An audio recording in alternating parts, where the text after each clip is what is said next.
Bom, pessoal, dá para ver aqui a apresentação? Tá todo mundo conseguindo enxergar? Tá, né? Todo mundo vendo, perfeito. Vou passar rapidinho o que a gente vai, do que a gente vai falar hoje, e aí já entro em cada temática. Vou falar um pouco dos indicadores de setembro, então falar, enfim, taxa CDI, Ibovespa, né, o índice Standard Poor's 500, dólar e criptomoedas. Então, como foi o encerramento de todos esses indicadores no mês de setembro. Vamos falar do cenário Brasil, né, os principais acontecimentos que mexeram com o mercado agora em setembro. O cenário global, onde a gente tem o principal ponto foi a crise da Evergrande, né, então as possíveis implicações disso. Vou falar do BDR da XP, que hoje já é possível, via Bolsa Brasileira, comprar ações da XP Inc., via o BDR que foi lançado agora na segunda-feira. Vamos falar um pouquinho sobre o índice Bovespa, né, e enxergar o gráfico do índice Bovespa e ver a relação de preço-lucro do índice com relação a outros pontos vamos dizer assim, de um backtest de 2 anos. Então, que tanto ele está caro ou está barato hoje com esse preço de patamar aí a 110 mil pontos.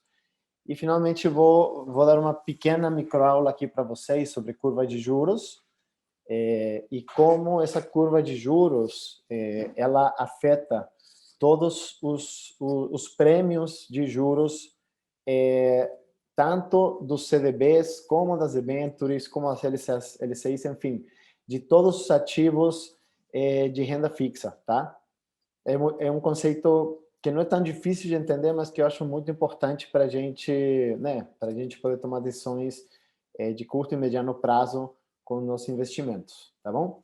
Eu vou pedir o seguinte também, compreensão para todos vocês, porque dentro do grupo, né, temos pessoas com um nível de conhecimento muito maior e pessoas que não têm um conhecimento tão grande, então eu vou tentar me adaptar para todos os níveis, mas não posso ser técnico demais, porque senão algumas pessoas não entendem, e também não posso ser supérfluo demais, porque senão algumas pessoas sentem que, ou podem sentir que não estão, enfim, com um conteúdo mais assim substancioso, né? E finalmente vou falar também aqui da iniciativa Investindo no Bem da Manchester, mas aí eu queria esperar um dos sócios, né, outro sócio da Manchester, que é o Jair, que foi quem começou com essa iniciativa, tá? E para explicar porque todo mês eu vou fazer essa live aqui para vocês, sempre pedindo uma contribuição, que é uma contribuição sugerida, né? Eu sugeri R$ 70, mas fica aí no coração de cada um de vocês quanto queiram contribuir, e sabendo que cada real que vocês colocarem será mateado 1 para 1 pela Manchester para fazer contribuições para instituições sociais, tá bom? Mas aí, para falar disso, eu quero esperar o Jair, que foi a pessoa que iniciou esse projeto, entrar aqui com a gente. Então, e assim, por favor, sempre me interrompam, se tem alguma dúvida, se querem me interromper, podem me interromper, fico feliz com isso, né? Eu quero, na verdade, assim, que tenha uma interação, não quero só eu ficar falando 1 hora, enfim, eu gosto muito de vocês tirarem dúvidas, perguntar, eu, enfim, conseguirei responder. Se eu não conseguir responder nesse momento, eu juro que pesquiso aí e amanhã mesmo tem a resposta no grupo de clientes, tá bom? Bom, vamos lá. Indicador de setembro, né? A gente teve o CDI, o acumulado de 12 meses em 3,01, tá? Em 2021, ou seja, de janeiro para cá, o acumulado do CDI é 2,52 e em setembro foi 0,44, tá? 0,44%. Lembrando que a taxa CDI é a taxa de juros, o que seria a taxa de juros livre de risco de um dia, né? É a taxa de juros a qual os bancos fazem empréstimos entre eles com vencimento de um dia. e a taxa CDI, ela sempre é bem próxima da Selic, né? Enfim, Selic e CDI sempre andam juntos, o CDI sempre um pouquinho, algumas décimas percentuais abaixo da Selic, tá? Mas elas sempre andam juntas. Hoje, como alguns de vocês sabem, a gente está em um cenário de alta de taxa de juros. Então, o CDI e a Selic vem subindo mês a mês. A gente vai ver isso daqui a pouco. Mas isso é muito importante de vocês considerarem para tomar as decisões de investimento daqui para frente. A poupança, né, o acumulado da poupança em 12 meses foi 2,02%. Em 2021, 1,67% e em setembro, 0,30%. A poupança, ela também vem subindo aos poucos, né? Ela sempre fica abaixo do CDI e ela sempre fica abaixo do CDI mesmo considerando o IR do CDI, né? Porque quando você investe em algum, por exemplo, fundo de renda fixa que segue 100% do CDI à risca, mesmo descontando o imposto de renda, você vai ter um prêmio um pouquinho a mais do que a poupança. Mas, na medida em que o CDI vai aumentando, a poupança também aumenta, tá bom? Então esses foram os indicadores de renda fixa. Agora vamos falar um pouco sobre renda variável, né? A gente teve o Ibovespa em setembro caindo 6,57, já é o quarto mês de queda do Ibovespa. O índice Ibovespa é o principal índice que mede o comportamento das empresas aqui na Bolsa Brasileira. É um conjunto das principais companhias que negociam e com maior valor de negociação que negociam na Bolsa Brasileira, tá? Então, um termômetro muito preciso de como anda a Bolsa mês a mês. Então, a gente vê que em 12 meses, né, ou seja, de setembro de 2020 para setembro de 2021, o Ibovespa teve um ganho acumulado de 17,31%, só que em 2021 já está com uma perda de 6,75%, e em setembro, só em setembro teve essa perda de 6,57%, tá bom? Então, o Ibovespa anda há 4 meses indo para trás. Os primeiros 3 meses vieram muito forte por conta do risco Brasil, né, e dos acontecimentos que aconteceram principalmente na política brasileira, e agora esse último mês foi puxado principalmente pelos incidentes na China, né, que, enfim, geraram um clima de nervosismo nos mercados internacionais. Isso fez que todos os mercados caíssem. Agora é importante também ver que o Ibovespa vem se descolando para baixo dos pares dele dos países emergentes, né? Então, assim, é um dos índices com pior desempenho em 2021 se você comparar ele com outros emergentes. E aí isso é interessante observar também porque assim, a gente geralmente tende a ter muito medo, né? E fica muito nervoso quando a bolsa está indo mal, mas quando você enxergar a relação de preço-lucro das companhias, hoje elas estão muito mais baratas, num patamar de preços muito mais barato do que elas estavam 5 meses atrás, né?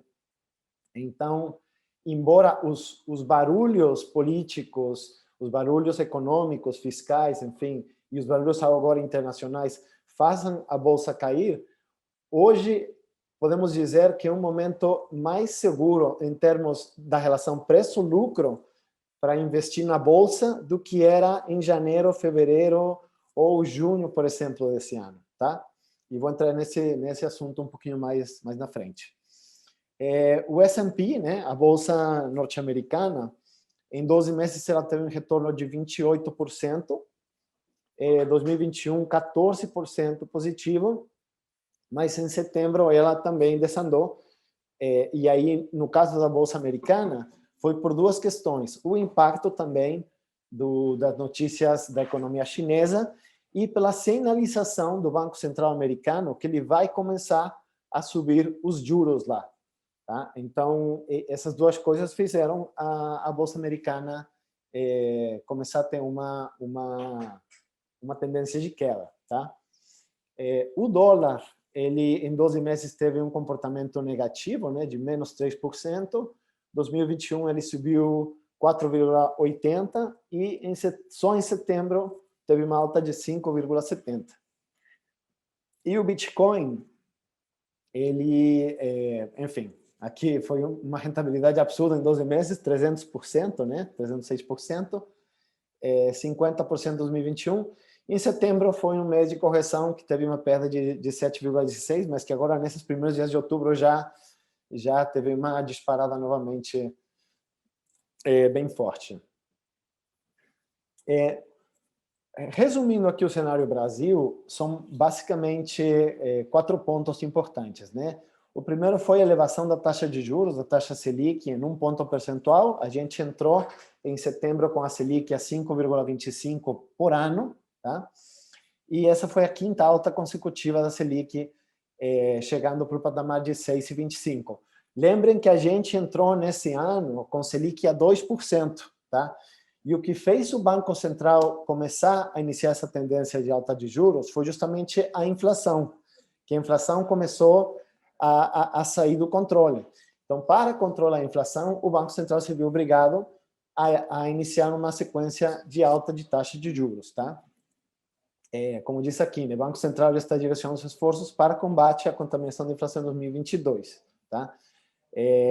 E os membros do Copom, quem que é o Copom? O Copom é o Comitê da Política Monetária. Eles têm uma reunião a cada 45 dias, onde eles, enfim, tomam várias decisões de política econômica no Brasil, e uma delas é se eles vão manter a taxa de juros no patamar que ela se encontra, se eles vão reduzir ou vão aumentar a taxa de juros, e sinalizar para o mercado se lá na frente vai ter novas correções, tá? Então, o Copom subiu já 1 ponto percentual, né? Como eu já falei, de 5,25 para 6,25, e já falou de uma nova alta, pelo menos na próxima reunião, de pelo menos 1 ponto percentual, que vai ser isso em outubro, tá? Por que é isso? Justamente pela inflação. A inflação, né, do IPCA 15 volta já para o patamar de dois dígitos, teve uma alta de 1,14 em setembro, e no acumulado de 12 meses atingiu já o patamar de 10,05%, né? O que isso significa, gente, em termos de rentabilidade para os nossos investimentos? Que se você tem uma Selic pagando 6,25% ao ano e um CDI pagando uma taxa bem próxima disso ao ano, mas você tem uma inflação de 10,05%, significa que a taxa de juros real no Brasil ela está negativa, está praticamente em 4 pontos percentuais negativos. Ou seja, se você colocar teu dinheiro, né, 100% do teu patrimônio, em ativos que seguem à risca o CDI, que seguem a Selic, desculpa, no final do ano você vai estar com um poder de compra 4% menor do que você estava hoje, né? Então, é um cenário muito complexo para você ganhar dinheiro. Por quê? Porque a taxa de juros livre de risco e, por conseguinte, todos os investimentos conservadores com liquidez têm uma rentabilidade real negativa, tá? Eles não acompanham a inflação. Então, para você poder bater a inflação, você tem 2 alternativas. Ou você assume risco de mercado, e aí você vai para a bolsa, você vai para fundos multimercados, você vai para investimentos internacionais, enfim, você vai para dólar, você vai para outro tipo de ativos que tem volatilidade, mas aí você está exposto à volatilidade e para isso, para você bater a inflação, você precisa que o risco de mercado ande de maneira positiva, o que não está acontecendo no Brasil. Ou a outra possibilidade é você abrir mão de liquidez, tá? E abrindo mão de liquidez, aí sim você consegue bater facilmente a inflação. Porque você pega, por exemplo, CDBs, IPCA mais 5%, CDBs IPCA mais 6%, mais 4%. Então, seja qual for a inflação, você vai sempre estar acima dela, tá? Ou, enfim, e não só CDBs, né? Você pode pegar, enfim, debentures, NTNBs, enfim, você tem uma série de ativos de renda fixa atrelados à inflação, onde você consegue facilmente bater a inflação, mas para isso você precisa abrir mão de liquidez. E aí o que acontece? Quando você tem um cenário de alta de inflação e de alta de taxa de juros, geralmente a renda variável não anda muito bem. Por quê? Porque muita gente prefere sair da renda variável e ir para os investimentos conservadores, né? Enfim, como já falei, CDBs, LCA, CDCIs, a mesma Selic, enfim, fundos de renda fixa, pós-fixados, e aí ter uma rentabilidade sem risco, né? Com a Selic a 2% ou com a Selic em tendência de queda, isso beneficiou para caramba a Bolsa, porque muita gente saiu desses investimentos que estavam pagando nada e foram para correr risco na renda variável. Hoje é o cenário inverso, né? Tem muita gente desaplicando dos investimentos mais agressivos e indo para investimentos mais conservadores. Então, isso prejudica a Bolsa brasileira. E aí tem um segundo motivo também que isso é ruim, que é o seguinte: o valuation de uma companhia, quanto ela é precificada, né, quanto o valor justo de uma companhia, tem a ver com os lucros futuros da companhia trazidos a valor presente, né? Só que nessa operação de trazer a valor presente, você sempre considera a taxa de juros, né? Porque muitas das empresas têm dívida, né? Então, quando a taxa de juros aumenta, e aí não só estou falando de taxa de juros Selic de curto prazo, mas também quando as taxas de juros longas aumentam, o custo de financiamento das empresas aumenta também, então os lucros futuros caem, isso faz que o preço delas caia também. Então, por conta desses dois motivos, o cenário de renda variável no Brasil e no mundo todo não é o mais esperançoso, vamos dizer assim, né? Mas, obviamente, assim, você não pode simplesmente pegar todo o teu investimento e abrir mão de liquidez para 4, 5 anos, né? Então, infelizmente, é um cenário onde, na minha opinião pessoal, a gente tem que se molhar um pouco na renda variável, né? Enfim, se posicionar de uma maneira onde você tem uma parte em renda variável Brasil, mas também uma parte em renda variável internacional, para você diversificar o risco de mercado.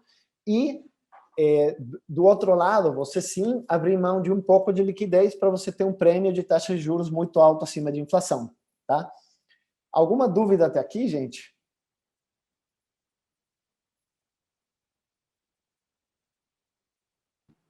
Não, está muito claro. Tá muito claro?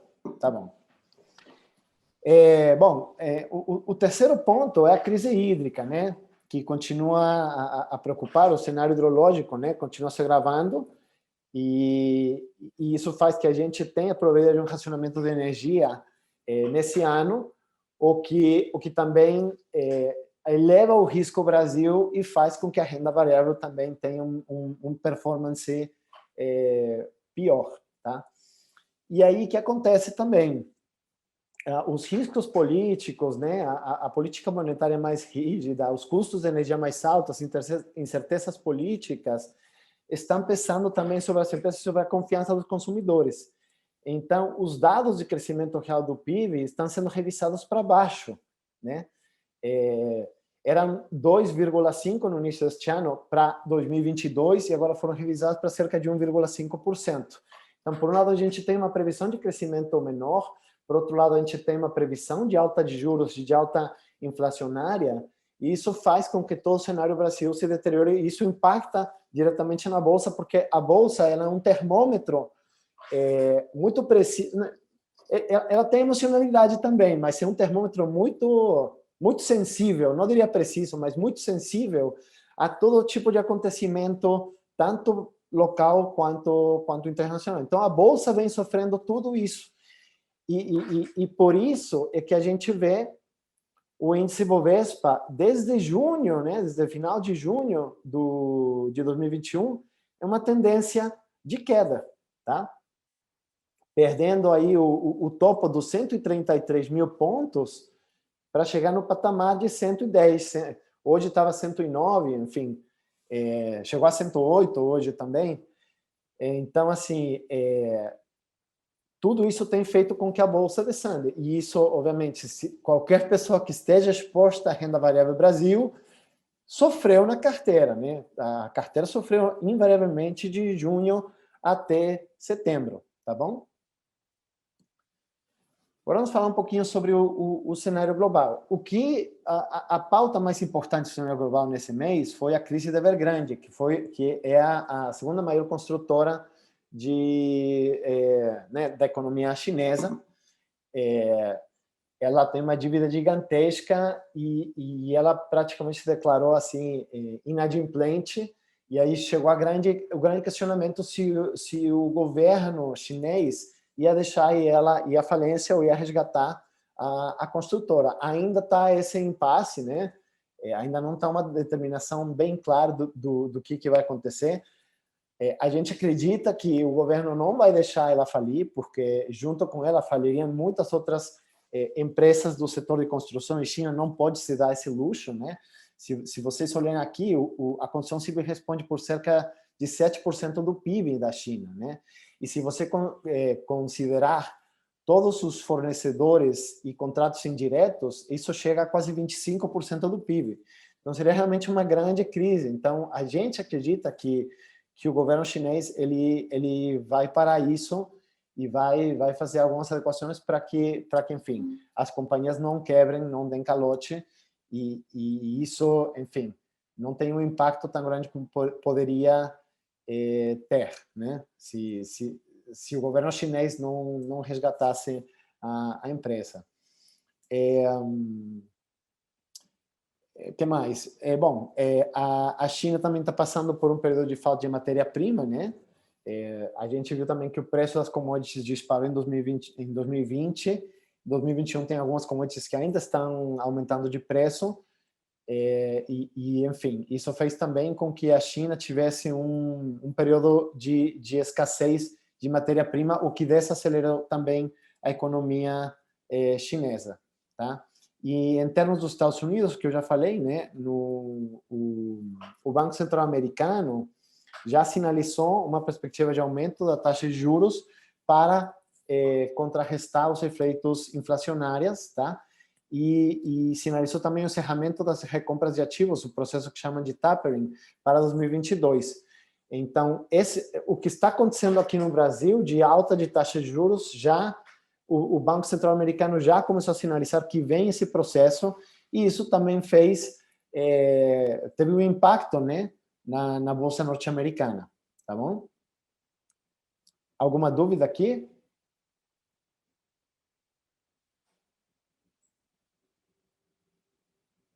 Tá ótimo.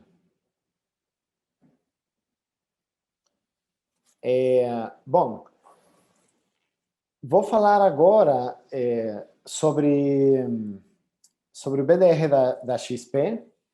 Como vocês sabem, a XP começou a negociar ações no índice Nasdaq, que é um índice de tecnologia lá dos Estados Unidos. Isso foi em 2019, tá? E até então, para você comprar ações da XP, ou você tinha que abrir uma conta numa corretora lá fora e negociar diretamente na bolsa americana, ou você podia fazer isso através de um fundo, que era o Trend XP Inc., que era, enfim, era distribuído aqui na própria plataforma da XP. Só que aqui já, a partir de segunda-feira, as ações já são negociadas diretamente na bolsa através desse ticker, que é XPBR31, tá? O que é um BDR? É um Brazilian Depositary Receipt, que é um recibo de depósito de uma companhia americana que é negociada na bolsa americana, mas que pode ser intercambiado aqui no Brasil por investidores brasileiros. Então, é literalmente como se você estivesse comprando diretamente as ações lá na Bolsa de Nova York e com exposição cambial também, tá bom? Então, enfim, para quem gosta de XP, é uma boa notícia. Agora tem como comprar. Por ser um BDR, você não está obrigado a comprar o lote mínimo de 100, você pode comprar a partir de uma ação, né? E é isso, enfim, vai começar, já está negociando, então, enfim, para poder comprar, você simplesmente acessa o home broker, digita XPBR31 e faz todo o processo de compra como se fosse uma ação normal. Ou você pode fazer isso via mesa de renda variável da Manchester, é só me indicar que você tem vontade de comprar e a gente organiza junto com a mesa de renda variável e a gente faz a compra do ativo, tá bom? É isso. Agora, eu quero falar sobre uma coisa muito interessante sobre o Vespa, mas quero deixar para o final.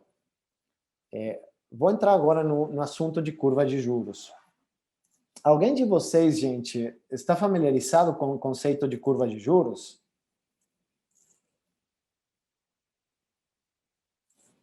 Não, nada. Nada? A gente falou um pouco sobre isso já, né? Você, Fernando, já escutou alguma coisa? Quando a gente conversou sobre isso, Legal, dia legal. desses aí para trás.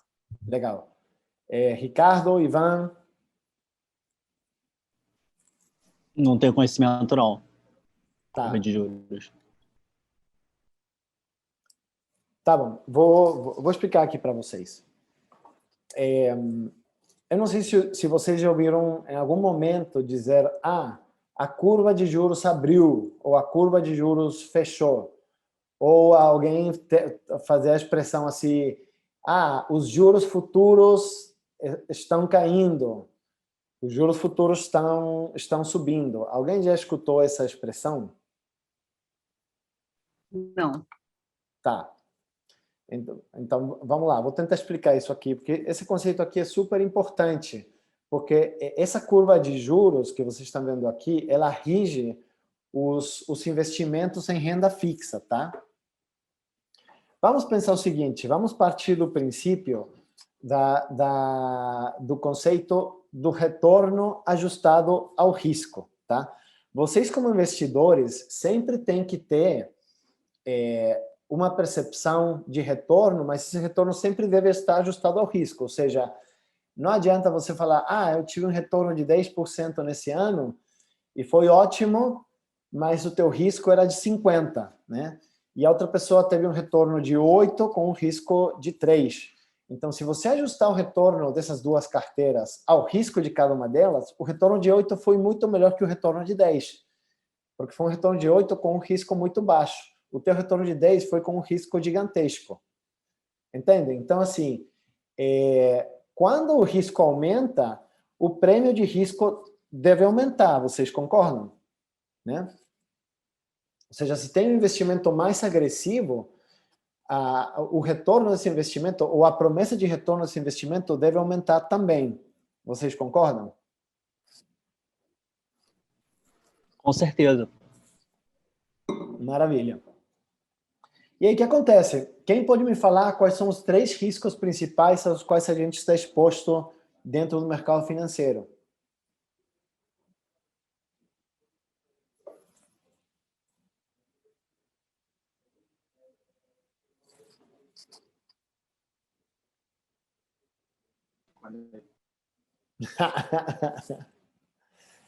Todo mundo ficou mudo. Ó, pessoal, principais riscos do mercado financeiro, quem sabe?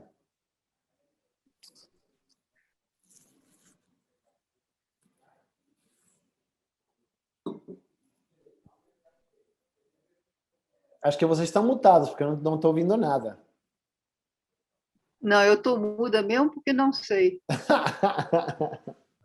É o risco de liquidez, o risco de crédito e qualquer outro de volatilidade. Sim. De volatilidade, risco de mercado, né? A gente tem esses 3 riscos. O risco de crédito, que é a probabilidade de você perder teu dinheiro, né? Por falência da instituição onde você está investindo, que é o pior de todos, né? O risco de liquidez, que é o prazo do investimento, e o risco de volatilidade, né? O risco de mercado, como a gente conhece, tá? E aí, assim, tem pessoas que gostam muito de risco de mercado, tem pessoas que gostam muito de risco de liquidez, tem pessoas que gostam de equilibrar a carteira, ter um pouco de risco de liquidez, um pouco de risco de mercado, enfim. O risco de crédito, quando o risco de crédito é alto, a remuneração tende a ser... a promessa de remuneração tende a ser muito alta também, mas a probabilidade de um calote é imenso também. Então, eu sempre falo para vocês que tenta sempre reduzir ao máximo o risco de crédito, porque é o risco que, quando se consolida, acabou. É game over para vocês, né? Fim da história. Porque o risco de vocês perderem tudo, né? E aí você reduz o risco de crédito de duas maneiras, né? Investindo em instituições mais sólidas e diversificando o mais possível a tua carteira, tá?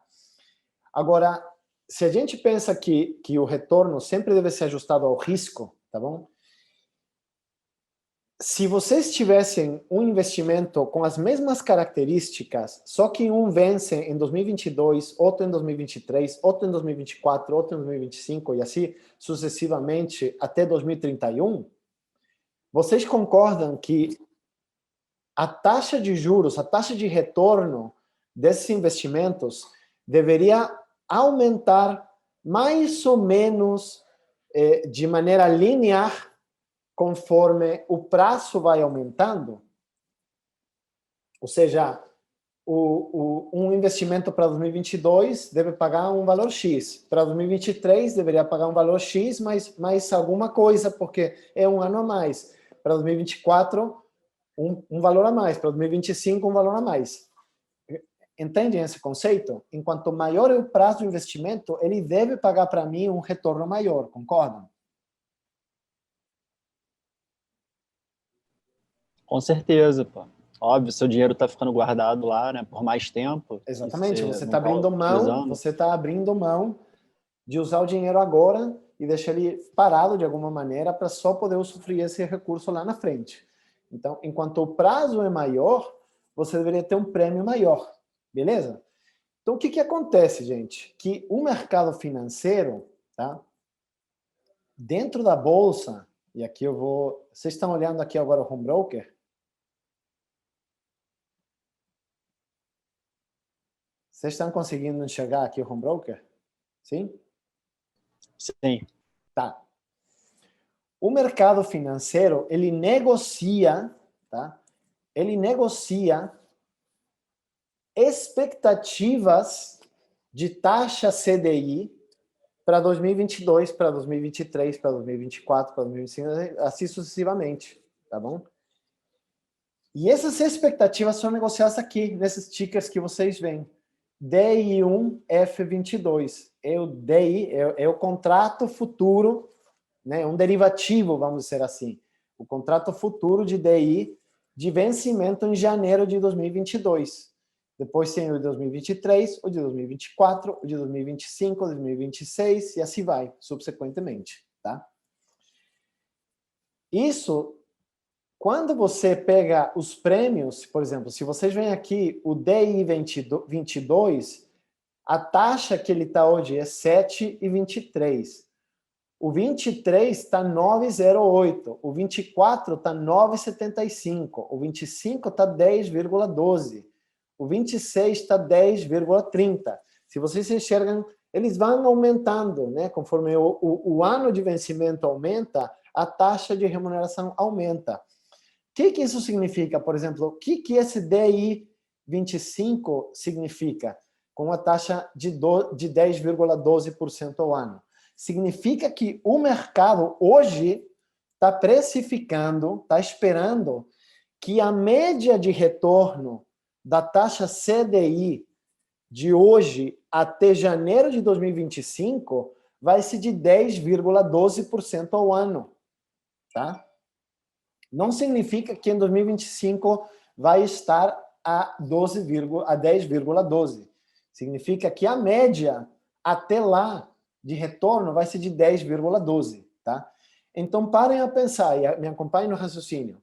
Se a média que o mercado espera hoje é de 10,12 e hoje a taxa está a 6,25, o que vocês podem esperar para CDI, para Selic, daqui para frente?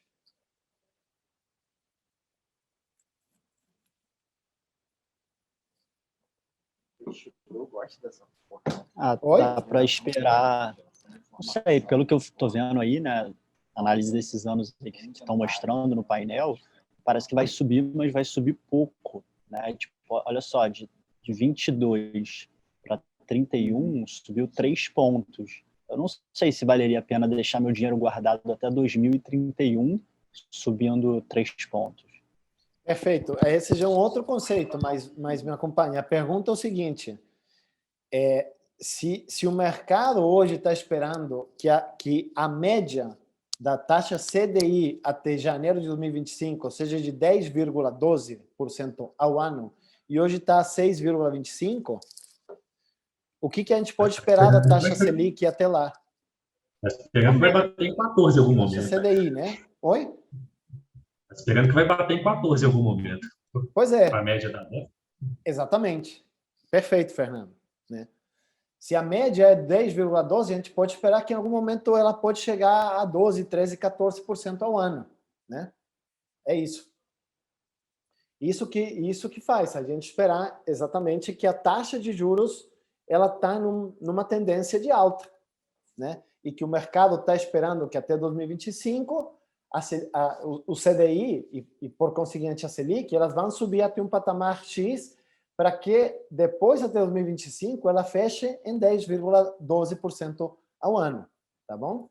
Só que o que acontece? Que essa expectativa do mercado, ela todo dia é alterada, né? Todo dia é alterada. Se vocês veem, hoje, o DI futuro 2025, a expectativa do mercado caiu 1,65, né? Sobre a expectativa do dia anterior. Ou seja, no dia anterior, o mercado esperava que o DI futuro 2025, né, a média ia estar, sei lá, em torno de 10,30, 35, sei lá. Não tenho aqui o dado exato. Mas a expectativa hoje caiu. Né? Então, isso todo dia todo dia tem uma correção para cima ou para baixo. E aí, tá? Isso, quando você pega o DI 2022, né? A taxa do DI 2022, a taxa do DI 2023, a taxa do DI 2024, 2025, 2026, 2027, 2028, 2029, e assim subsequente, o que você tem é uma curva, né? Vocês conseguem enxergar aqui o efeito da curva. Isso aqui, gente, é a curva de juros, tá? Isso aqui é a curva de juros. Essa é a famosa curva de juros. É expressado graficamente quanto o mercado espera, né, de retorno médio acumulado para a taxa CDI de hoje até daqui a 10 anos para frente. Ficou claro para todo mundo?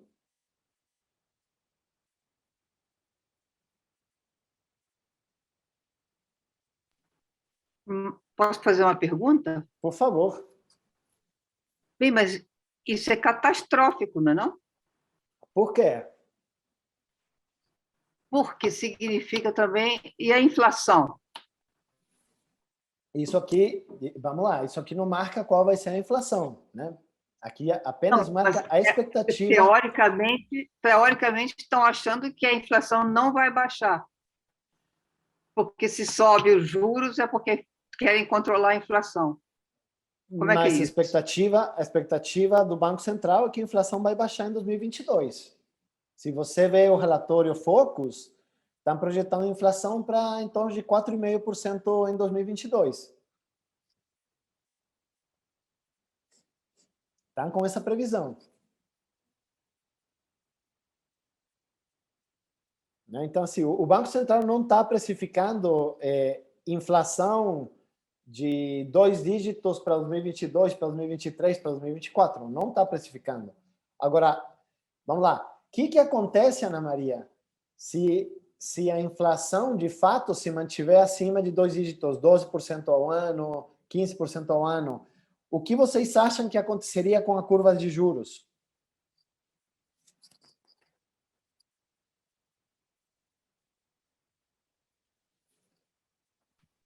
Bom, eu acho que ia aumentar mais ainda. Claro, claro. Porque se a inflação subir, se a inflação aumentar, o Banco Central está obrigado a subir juros, né? Porque aumento de juros é um dos mecanismos, poderia falar quase o principal mecanismo que o Banco Central tem para conter a inflação, né? Porque na medida em que ele aumenta os juros, mais pessoas que queriam fazer investimentos na economia real, seja via bolsa de valores, seja via abrir negócio, etc., começam a colocar mais dinheiro em renda fixa, né? né? Enfim, em CDI, em Selic, fundinho de renda fixa.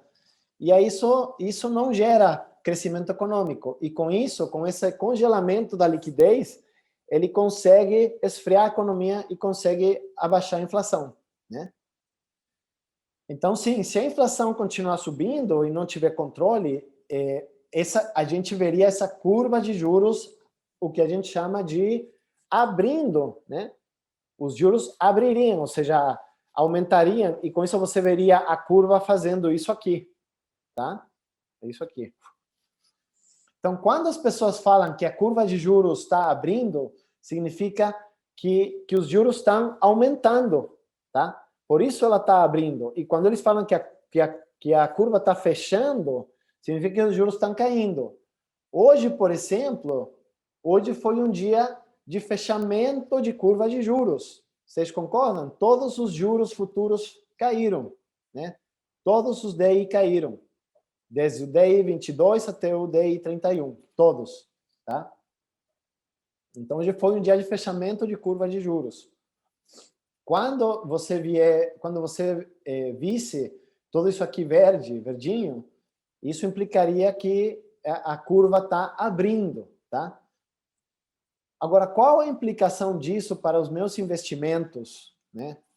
O que isso tem a ver com os meus investimentos? E aí, hoje, justamente, peguei as taxas de renda fixa de CDBs de hoje, tá? Então, vejam o que acontece aqui. A gente tem, quando a gente vê o CDB prefixado para prazo de 2 anos, o que seria equivalente à curva DI 2023, vamos ver o DI 2023.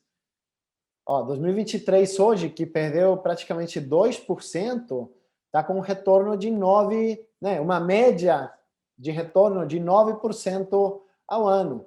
A gente teria que ver como ela fechou ontem, porque o que acontece? Essas taxas de renda fixa de hoje, elas são calculadas pelos bancos, pelos emissores, baseado no fechamento do dia anterior da curva de juros, entende? Então, hoje que a curva de juros fechou, ou seja, os juros futuros caíram, garanto para vocês, posso botar minhas mãos no fogo, que as taxas dos CDBs e de todos os ativos de renda fixa para amanhã vão ser piores, né? Vão ser mais baixas do que as taxas que vocês estão vendo hoje aqui. E até vou postar amanhã no grupo para vocês verem. Vocês vão ver como todos os prefixados vão ter caído um pouco, né? E provavelmente os de inflação também. Então, talvez esse pré vai cair para 11,10, esse aqui cai para 11,20, aqui pode cair para 12,20, 12,30, tá? Porque esses prêmios de juros são baseados no fechamento da curva de juros do dia anterior, tá bom? Ficou claro isso? Ficou, Daniel. Uma coisa só, uma dúvida que eu tenho em relação a esse pré, a sensação que eu tenho é como se eu fosse ser garantido de receber, né, ao ano 11,35%, né, ao longo desse, sei lá, primeiro ano, 11,35%, segundo, 11,35%, porque é como se fosse pré-estabelecido na minha cabeça. Exatamente, né? por isso chama pré, por isso chama prefixado, né? Você está prefixando que uma rentabilidade de 11,35%. Tá? Isso eles me dariam... Com juros compostos, né? 11,35 no primeiro ano e depois 11,35 sobre o capital já do segundo ano, porque é juro composto. Entende? Entendi, bacana. Mas que você falou agora dessa relação de mudar, né? Como a curva de juros ela acabou caindo um pouquinho, né? Então, no caso assim, no dia seguinte já teria uma alteração aí. Mas como vai ter alteração se uma pessoa num dia anterior marcou uma pré de 11,35 e no dia depois, um dia depois, já estaria diferente? Isso que eu não consigo entender muito bem. Excelente pergunta. E já era o outro ponto que eu queria chegar com vocês. O que acontece, gente? Dentro do universo de renda fixa, Existem os investimentos que a gente chama que tem marcados na curva de juros, tá?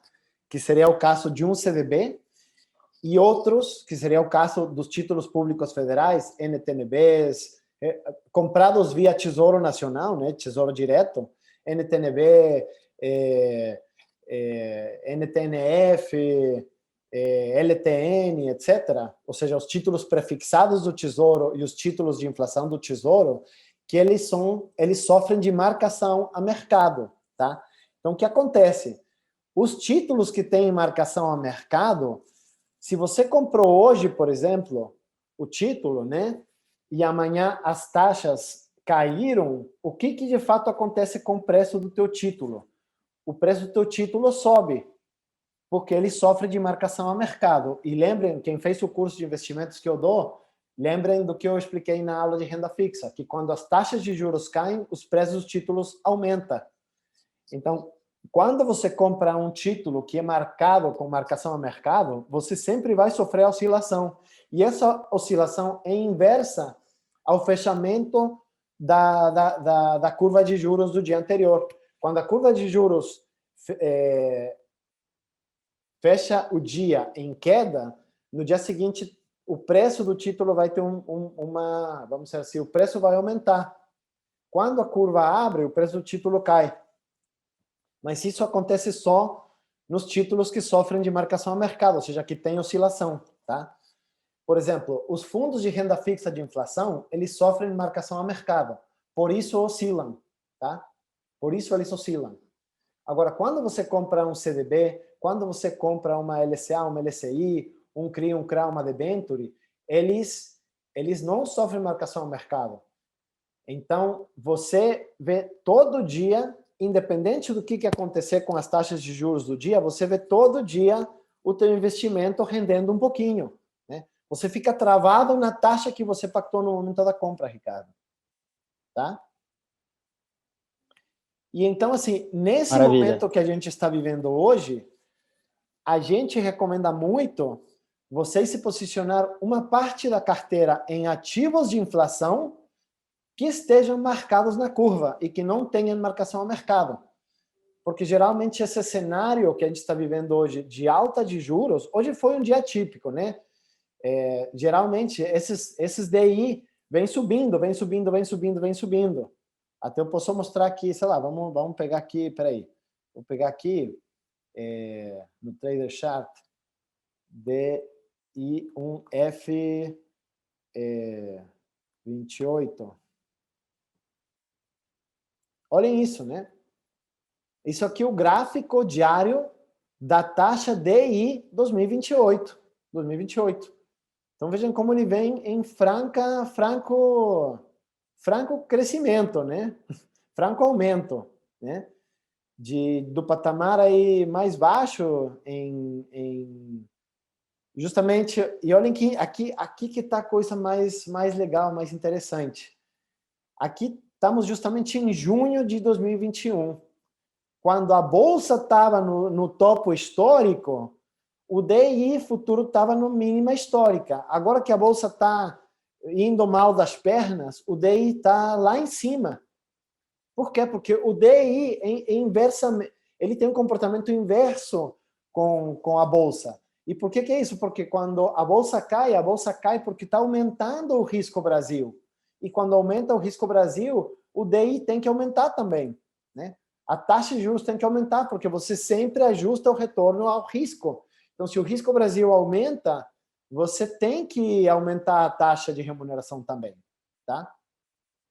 Então, por isso, quando a bolsa sobe, a taxa de juros futura, né? A taxa de DI tende a cair, e quando a bolsa cai, a taxa sobe, tá bom? Ficou claro? Ficou assim. Tá. E ficou claro essa diferença entre um ativo com marcação a mercado e um ativo com marcação na curva?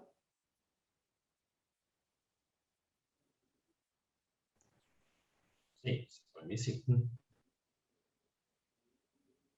Você está mutado, Fernando. Eu falei que para mim, sim. Tá. Ivan, tá tudo claro aí para você? Ana Maria?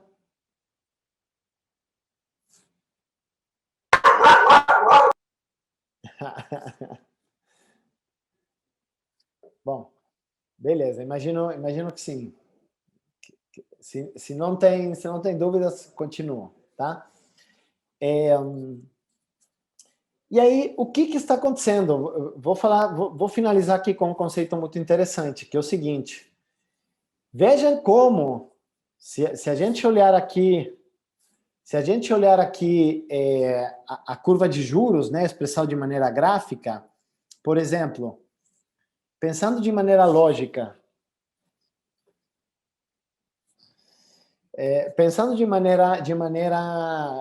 como investidor, se um DI 2028 está te pagando um prêmio de risco de 10,42% ao ano e um DI 2031 está te pagando 10,74%, onde você colocaria teu dinheiro, né?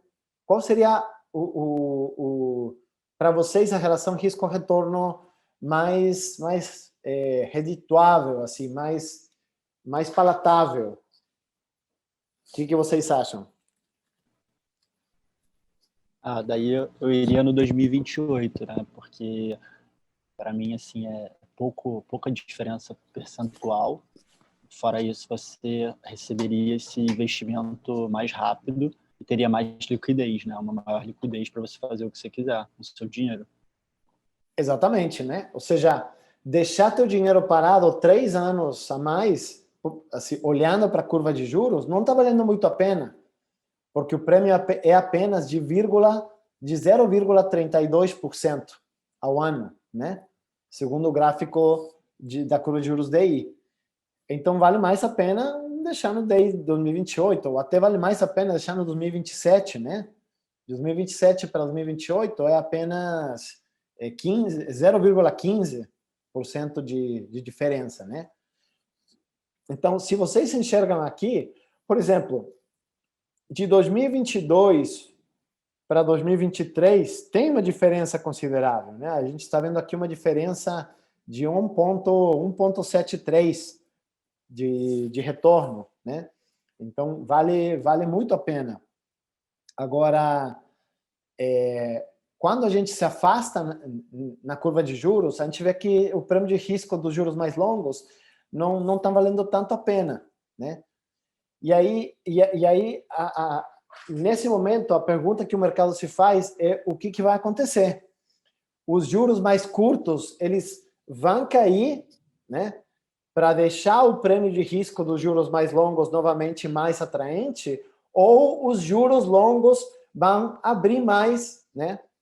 Para novamente ficar mais atrativos, tá? É isso. E aí tem pessoas que acham que os juros longos vão abrir, então se posicionam comprando juros, né? Comprando juros longos. Tem pessoas que acham que a taxa de juros, enfim, 2025, 26, 27, 28, eles vão cair para compensar o prêmio de risco dos mais longos, e aí eles se posicionam vendidos sem juros, né? Ou seja, eles vendem contratos e eles ganham dinheiro se esses contratos caem, como aconteceu hoje, né? Mas aqui, para a gente, o que é importante entender é o seguinte, que hoje, por conta desses juros aqui, as taxas da renda fixa, de todos os ativos de renda fixa, estão muito atrativas, tanto na versão pré, quanto na versão IPCA, tá? Então, falando já de alocação, que é o que eu queria já trazer toda a live de hoje para falar do tema de alocação, o que a gente está vendo hoje? Que é muito importante, nesse momento que a inflação está alta e que está num cenário de alta de juros, ter uma parte da carteira travada em ativos de inflação, tá? Por quê? Porque se a inflação continuar subindo, você vai estar, nessa parte da carteira, você vai estar protegido dessa alta da inflação, tá? Então, a gente está sugerindo colocar entre 15% a 20% da carteira em renda fixa atrelada à inflação, obviamente com um prêmio de inflação considerável. Tem pessoas que não vão conseguir fazer isso e está tudo bem, mas pelo menos tentar pensar em 10% da carteira alocada em ativos de inflação, tá? E quando eu falo ativos de inflação, eu falo ativos de inflação com marcação na curva, não marcação a mercado, que é a que oscila, tá? Então, pegar debentures, pegar CDBs, pegar LCAs, LCIs, CRIs, CRAs, que são ativos que vão te pagar, né, cada vez mais se a inflação continuar subindo, tá? E que você vai pegar uma taxa prefixada sempre acima da inflação, tá? Agora, a gente recomenda também deixar uma parte menor em algum ativo prefixado também. Porque vamos pensar, se você prefixa hoje para 4 anos, um prefixado de 12,55, ou para 3 anos, um 11,55, e a inflação de fato diminuir e voltar para o patamar de 4,5%, 5%, você vai ter uma taxa aqui muito boa, né? Mas, obviamente, essa taxa pré representa um risco maior para vocês. Por quê? Porque se a inflação dispara, aí vocês podem até ter um juro real negativo, né? Se a inflação for para 15% ao ano, vocês aí estariam com um juro real negativo. Só que como a gente não tem bola de cristal, a gente não sabe de fato qual vai ser o futuro, vale sempre a pena se posicionar um pouco em cada perna. Um pouco, uma parte menor na perna prefixada e outra parte maior na perna do IPCA, tá bom? Faz sentido?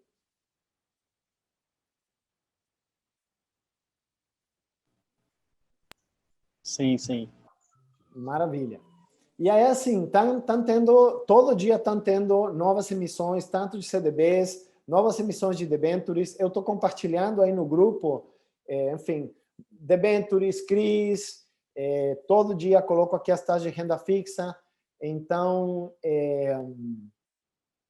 fiquem atentos a isso, tá?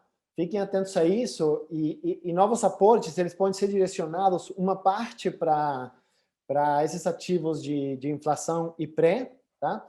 E aí a outra parte, para quem gosta de renda variável, eu, por exemplo, gosto muito de renda variável, e mesmo que ela está caindo bastante, e aí eu volto para esse gráfico aqui do índice Bovespa, eu falo o seguinte, grandes crises representam grandes oportunidades também. Então, se vocês olharem hoje o Ibovespa, por relação preço-lucro das companhias, hoje a bolsa está muito barata, muito barata. A bolsa, de maneira sistêmica como um todo, está numa relação de preço-lucro em termos mais ou menos de 8, né? Uma relação de preço-lucro de 8. O que isso significa? Que ao preço que as companhias estão negociando hoje, pelo lucro que elas dão, né, pelo lucro que elas geram, né, para os investidores, em 8 anos, na média, em 8 anos, um investidor recupera o investimento em uma determinada companhia. Essa relação de 8 de preço-lucro é considerado muito barato para qualquer bolsa no mundo, né?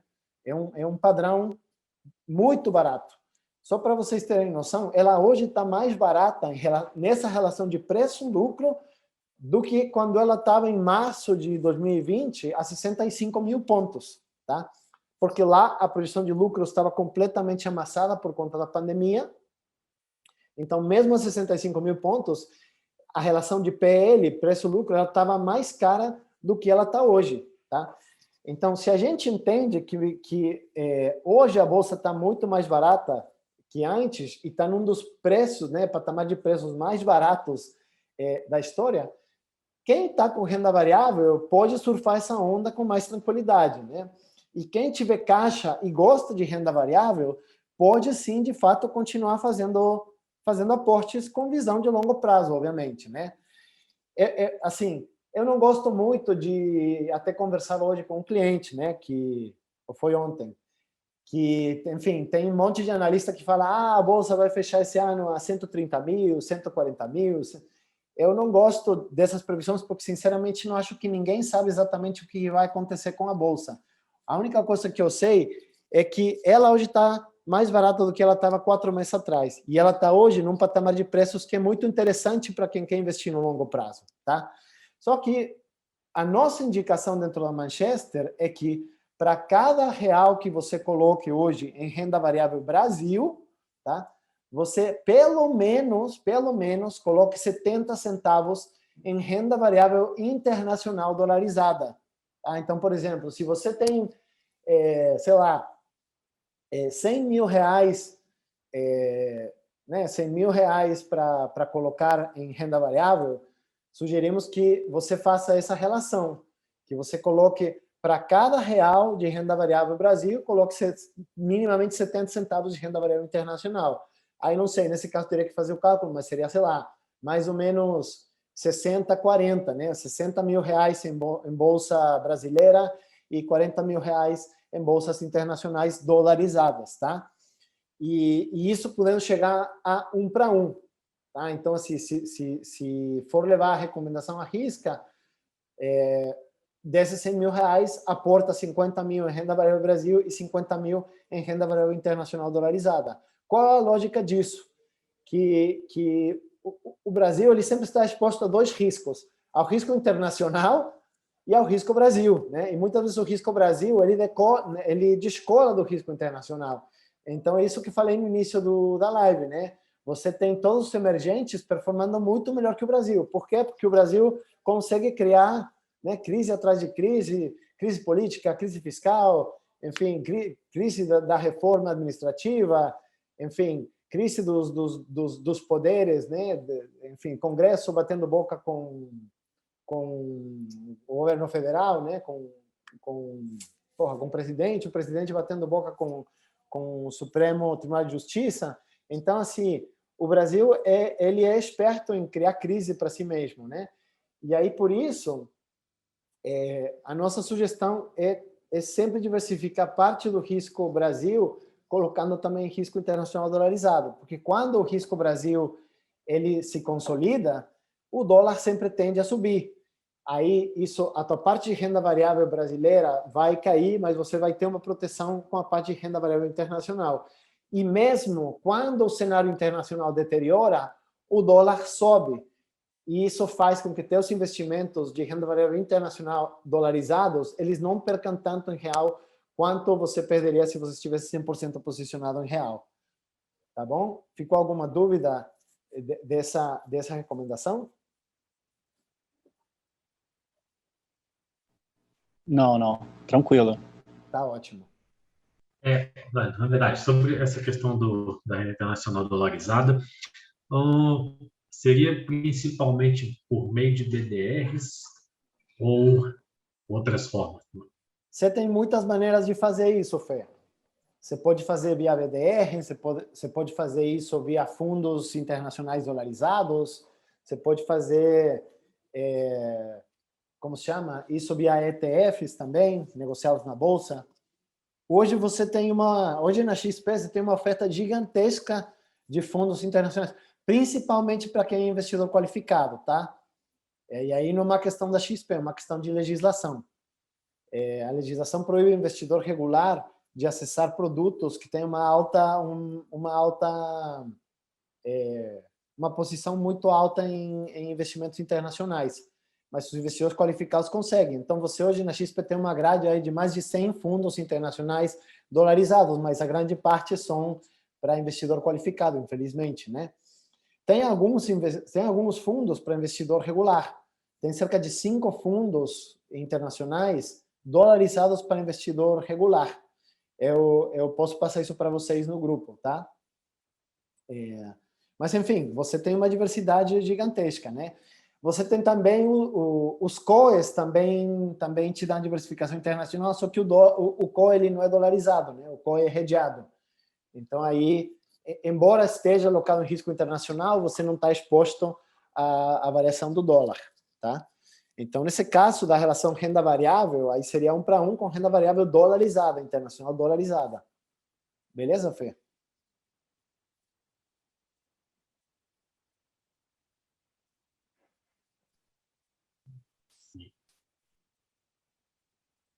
Tá? Alguma outra dúvida, gente?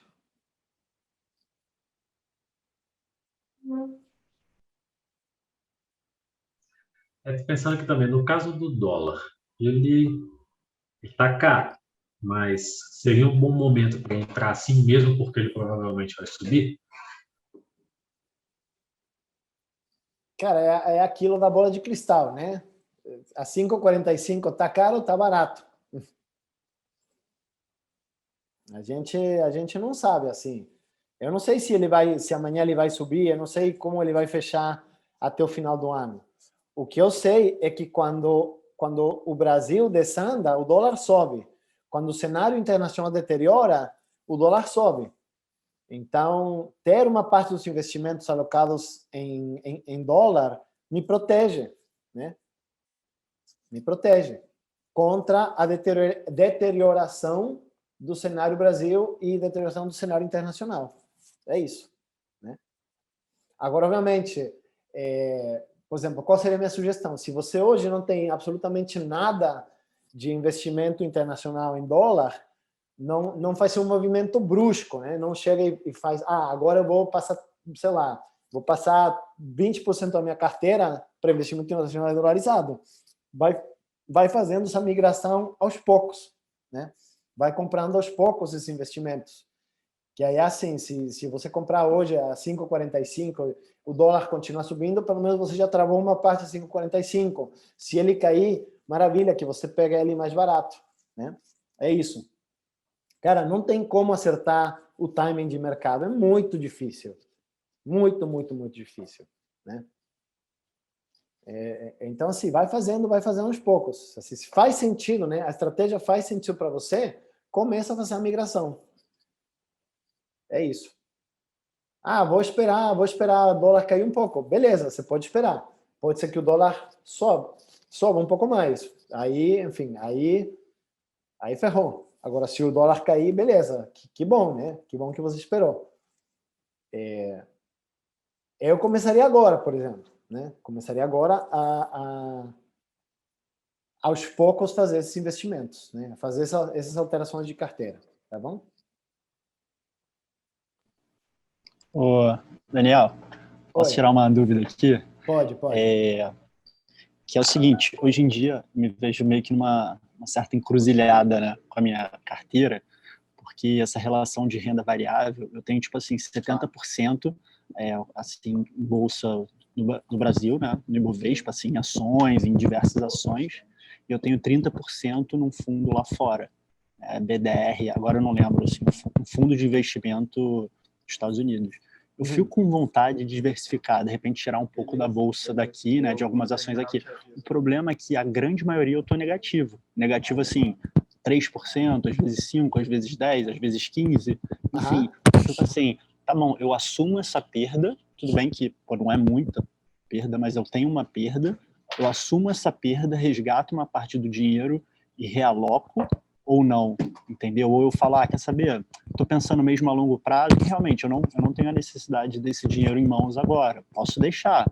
Então eu fico assim, dane-se, mesmo se a bolsa despencar, com de repente nova eleição, nem sei se vai que o Lula assume aí a presidência nas próximas eleições, a bolsa vai cair ainda mais, estou dando uma hipótese aqui, caramba, de repente meu patrimônio vai cair de novo pela metade. E aí, o que eu faço? Deixa, eu vou pensar daqui 10, sei lá, 5, 10 anos, ou de repente eu posso ter um movimento, não, vou me precaver, vou assumir um pouco de perda agora e realocar, sabe, pensando nesse cenário, né, de repente colocar em um fundo, comprar um CDB, investir nesses pré-fixados, né, a inflação, enfim, pensar numa outra estratégia. Eu estou meio que nessa encruzilhada, né, do que fazer, sabe? Deixa eu ver se eu entendi direitinho. A tua carteira está exposta a risco Brasil, renda variável Brasil 70%, certo? Na verdade, da minha carteira, eu teria, sei lá, 60% aplicado em ações, 20% num fundo dos Estados Unidos, num fundo norte-americano, né, fundo de renda variável, e os outros 40%, né, 40, deixa eu ver, não, 60, e os outros 20% aqui em renda fixa no Brasil, entendeu? Com CDB. Tá basicamente essa configuração da minha carteira. E Só aí, que algumas ações eu tenho tão negativas, sabe? Eu não sei, tipo, não, sei lá. mas é óbvio que algumas ações estão negativas, né? Sim, Enfim, ainda mais com essa queda toda. exatamente. Sim. A bolsa está há 4 meses caindo. Então, assim, todo mundo que... Assim, isso é importante entender, Ricardo. Todos nós que estamos posicionados em bolsa estamos machucados, cara. Não tem como não estar, né? Se a Eu sei. como falei, se a bolsa saiu de 132 mil pontos, 133, em 4 meses agora está a 109, é impossível você não estar machucado, né? Tem pessoas que estão mais machucadas, pessoas que estão menos machucadas, é isso, né? Sim. Agora, o que você fazer daqui para frente tem a ver com a tua estratégia, né? Exatamente. Eu queria, não sei, porque o que acontece? Eu também passei pela pandemia, então, cara, eu vi meu patrimônio, né, diminuir 40%, 50%. Tudo bem que eu tenho pouco dinheiro investido, mas assim, dá um certo susto, né, porque você sente na tua própria pele. Eu estou querendo agora me posicionar, como eu já passei por essa primeira experiência, né, da pandemia, do início ali, que foi, que nem você falou, chegou a 65 mil pontos, né, a Bolsa Brasileira. Tipo, o que fazer agora, esperando que a tendência é realmente a Bolsa cair, né, pelo que eu estou vendo, que a Bolsa vai para sentido para cair cada vez mais. Então, eu devo me posicionar, né, de outra forma ou não? Quer saber? Já estou comprado mesmo, vou segurar os papéis e daqui 4, 5 anos eu penso em lucro. Sei lá, com o Brasil mesmo, com o cenário mundial melhorando. Vamos lá. Quando você investe em renda variável, você investe para curto prazo ou para longo prazo? Não, para longo prazo. E alguma coisa da tua vida mudou drasticamente para você ter que alterar drasticamente a tua estratégia? Não, mas assim, dependendo do movimento, eu posso ganhar mais lá na frente. Vou dar um exemplo. Se agora eu tenho uma posição de repente, assumir uma certa perda e realocar, de repente eu posso ter mais dinheiro lá na frente do que eu assumir essa perda completa, só deixando meu dinheiro parado na bolsa. Sair agora e entrar depois? Sei lá, poderia sair de algumas empresas, decidir e pegar esse dinheiro. E se a bolsa explode amanhã na tua cara e você saiu? É o risco, né? É. Exatamente. É.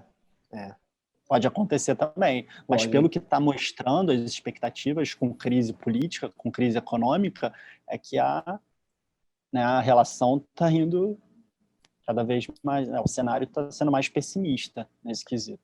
Sim, agora é aquilo, a bolsa, assim, se a bolsa continuar desandando, mas a relação de preço-lucro das companhias, se as companhias continuam lucrando e a bolsa continuar desandando, é isso, né? É um patamar de preços muito mais seguro para você continuar investindo do que 3 meses atrás, né? Sim, concordo. Isso é verdade. É mais assim, uma reflexão aí, não sei. Aqui tá, um cliente é verdade, Ivan. A bolsa está caindo há 3 meses, não 4, né? Ela em junho ainda subiu e foi julho que começou, tá aqui, até marquei aqui no gráfico, julho que começou a queda, né? Final de junho ela estava subindo, chegou ao patamar aí do 133 e depois caiu. Correto. Obrigado aí pelo comentário. Sim, porque, Daniel, imagina, assim, eu pegar agora, vender algumas ações, né, que eu tenho, assumir uma certa perda, mas daí eu pego e diversifico em ações, sei lá de fora, enfim, na própria XP, né, com o BDR que você falou, estou dando um exemplo. Ou em fundo de investimento norte-americano, poderia ser. E aí, daí, de repente, meu dinheiro vai Não, vai o que render muito você, o mais, que você porque- pode, assim, o que você pode fazer, Ricardo, é justamente pensar nessa recomendação de percentual em renda variável Brasil e renda variável internacional e ir fazendo essa movimentação aos poucos, né? Não fazer isso de uma Uhum. maneira brusca. Agora também, se a volatilidade da bolsa está te deixando muito nervoso, reduz um pouco a exposição à bolsa. Mas talvez espera um pouco, porque talvez vender agora, né, nesse patamar de preços, você vai assumir bastante prejuízo em bastantes companhias. Então, talvez espera um pouco e quando a bolsa recuperar, aí você sai sai um pouco da tua posição de renda variável e coloca em renda fixa, numa coisa mais conservadora, tá? Sim, sim. É isso. Tá. Beleza? Bom, Beleza. pessoal, vou aqui encerrar, só que antes de encerrar, eu queria compartilhar aqui com vocês, como vocês viram aí no, no flyer que eu mandei para vocês da live, a gente dentro da Manchester iniciou um projeto que se chama Investindo no Bem. A Manchester tem 20 filiais no Brasil inteiro e a ideia do projeto é que, assim, a nossa visão do projeto é que ele possa impactar de maneira positiva em cada uma dessas 20 filiais de maneira permanente, ou seja, um projeto constante, periódico, em cada uma dessas 20 sedes que a gente tem. Só que a gente está começando, né? É o primeiro grande esforço. Então, nessa primeira triagem, foram apoiados projetos em Joinville, em Blumenau e em Florianópolis, tá? Foram apoiados três casas, enfim, 3 projetos sociais. Eu formo parte aí enfim, aqui até cheguei hoje no escritório com a minha camisa de investindo no bem. Sou um doador do projeto, tá? E eu quis fazer essa live, obviamente, para estar próximo de vocês, que vocês sabem que eu, enfim, gosto muito de estar em contato com vocês, da gente se conhecer mais, trocar esses papos, trocar essas ideias. Mas eu decidi, assim, que uma maneira muito legal de poder contribuir com o projeto, além da doação que eu faço de maneira pessoal, por um lado, fazer essas lives mensais, convidando vocês a fazer um aporte também, né? Fazer uma contribuição, que nesse caso eu sugeri uma contribuição voluntária de R$70 piso, podendo ser o que vocês quiserem doar, tá? E aí eu vou fazer isso todo mês, então eu agradeço. Ponto número 1, que vocês participem. Ponto número 2, que vocês possam contribuir com o projeto. Eu acho que a gente é muito abençoado pelo que a gente tem.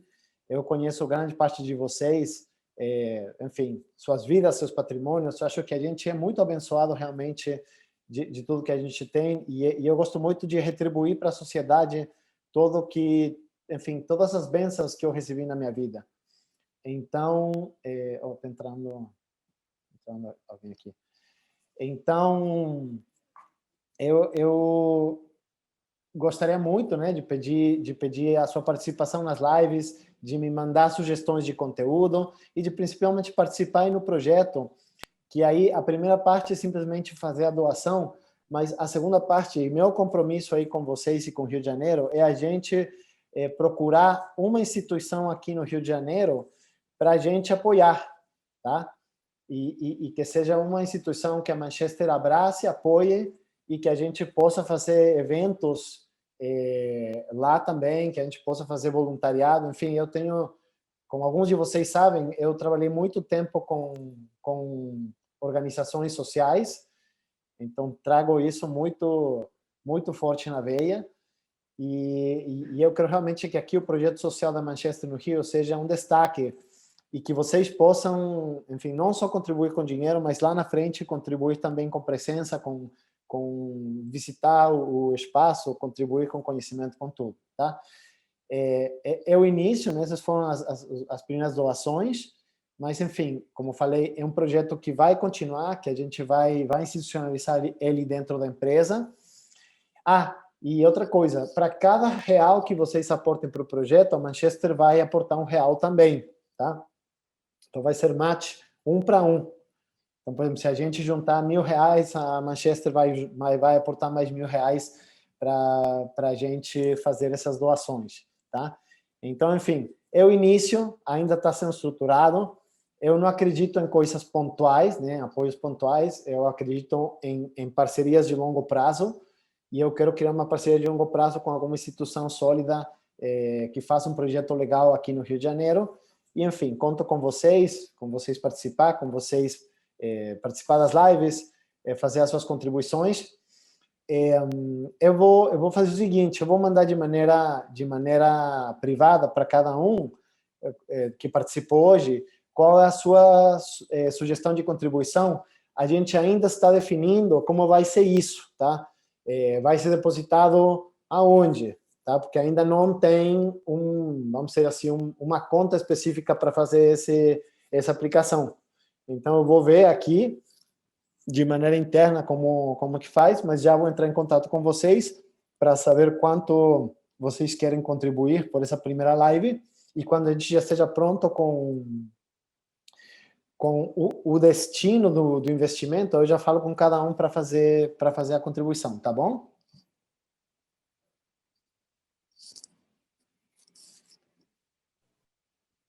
Perfeito.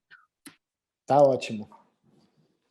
Então é isso, gente. Muito obrigado aí pelo tempo. Espero tenham gostado. Qualquer dúvida pode me procurar aqui, enfim, no privado. Eu vou comunicar dessas lives agora com um pouco mais de antecedência. Vai ser uma vez por mês, sempre na primeira semana do mês seguinte. E, enfim, aí eu compartilho, aviso para vocês. Espero que tenha sido agradável, né? Que tenha tirado algumas dúvidas, que tenham gostado. E até breve, tá? Um grande abraço e até a próxima live, tá bom? Tá bom. Grande abraço, Daniel. Obrigadão aí, viu? Tchau, tchau, Grande gente. abraço, obrigada. Tchau, gente. Muito obrigado, tá? Tchau, tchau. Se quiserem ligar as câmeras para fazer uma foto aí da primeira, eu agradeço. Aí a gente tira uma fotinho de todo mundo. Quem quiser, né? Quem não quiser... Pô, eu não sei como colocar aqui. Ah, é? Calma aí. Poxa. Ah, não, calma, já sei. Pronto. E pior que só falei isso e a galera saiu, cara. Sério, só ficou em você? Só eu. Não, tem a Ana Maria também. E Horácio. Mas acho que Horácio não tá ligando a câmera, não. Ah, enfim, acho que... Ah, e você tá no centro da cidade? Você continua lá no... Tô na WeWork. Continua no WeWork, legal, Gabriel. É. Pô, muito legal, Daniel. Vamos tirar aqui de qualquer maneira, vamos tirar aqui a foto. Né? Investindo bem. A gente não marcou de surfar ainda, hein, cara? Pô, Não marcamos, cara. que vacila, hein? Tem que marcar.